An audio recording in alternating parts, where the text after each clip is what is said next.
Today, I'm going to show you how to fix a leaky Glacier Bay faucet, the same kind sold at Home Depot. If your faucet's dripping or the handle feels loose, this simple repair will save you from replacing the whole thing. That's it. Let's get started. Tools and materials needed: replacement valve, a hammer, flathead screwdriver, a small screwdriver for the handle cap, Allen wrench, pliers. Step 1. Shut off water. First, shut off the water under the sink, both hot and cold. Then open the faucet to release any pressure or leftover water. Always double check this part. Trust me, you don't want a surprise spray. Step 2. Remove handle cap. Next, use your small screwdriver to pop off the little cap on top of the handle. It hides the screw that holds your handle in place. Once it's off, grab your Allen wrench and loosen that screw.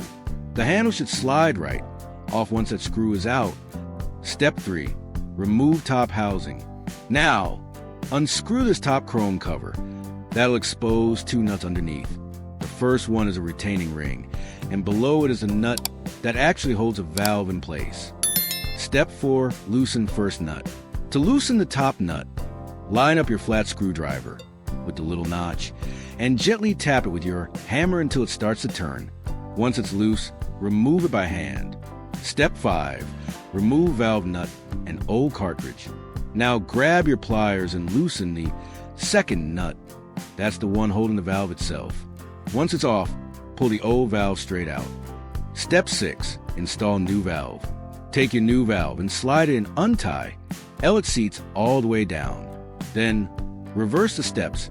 Tighten the inner nut with your pliers, then reinstall the top nut using your screwdriver and hammer. Don't over-tighten. Snug is enough to prevent leaks. Step 7. Reassemble handle.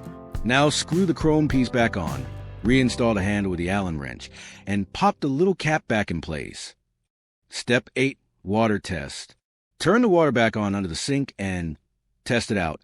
Smooth operation, no drips, no leaks. Perfect. You just saved yourself a plumber visit and a bunch of cash. If this video helped you, hit that like button, drop a comment if you fixed one of these before, and don't forget to subscribe for more DIY plumbing and faucet repair videos every week. See you in the next one.